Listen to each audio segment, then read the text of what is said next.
घोणसर ते रिसोड रस्त्यावर रास्ता रोको आंदोलन।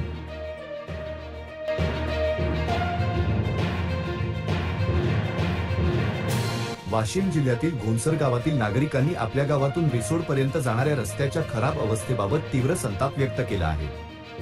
ग्रामस्थांच्या म्हणण्यानुसार जिल्हा परिषद अंतर्गत असलेल्या या रस्त्याचे डांबरीकरण करण्याचे आश्वासन देण्यात आले होते, मात्र प्रत्यक्षात केवळ 850 मीटर काँक्रिटीकरण करण्यात आले। गावातील सरपंच श्री संतोष जनार्दन जाधव यांनी याविरोधात थेट जिल्हा परिषदेचे मुख्य कार्यकारी अधिकारी यांना निवेदन सादर केले असून रस्ता मंजुरीचे लेखी आश्वासन मिळेपर्यंत रास्ता रोको आंदोलन मागे घेणार नसल्याचा इशारा दिला आहे।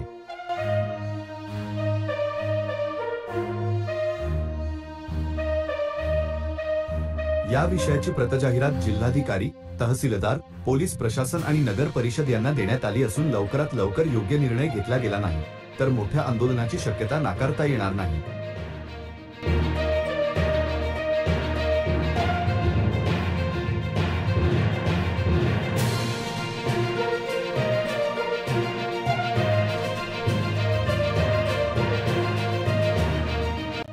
हा जो आमचा घोणसर ते रिसोड हा जो रस्ता आहे, या रस्त्याची 15 वर्ष पासून मागील अतिशय दयनीय व्यवस्था झालेली आहे आणि आम्ही वारंवार जिल्हा परिषदला लेटर दिले, पत्रव्यवहार केला, तरी पण याच्याकडे सपशेल दुर्लक्ष होत आहे।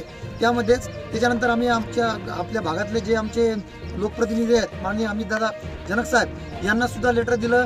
त्याच्यानंतर अनंतरावजी देशमुख साहेब यांना सुद्धा वारंवार विनंती केली, तरी सुद्धा ते कुठल्याच लोकप्रतिनिधीने आम्हाला सक्षम असं ठोस आश्वासन किंवा लिखित स्वरूपात कुठलीही हमी दिली नाही।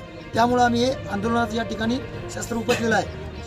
जिल्हा परिषद शासनाला आमची आणि सर्व गावकऱ्याच्या वतीनं कळकळीची विनंती आहे की लवकरात लवकर आमच्या रस्त्याची जी मागणी आहे त्याच्यावर फोकस करून आम्हाला लवकरात लवकर आमचा रस्ता तात्काळ मंजूर करून देण्यात यावा।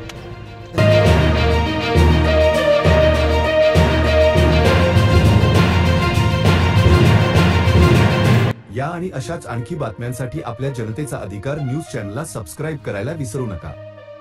भेटूया पुढील बातमीमध्ये। धन्यवाद।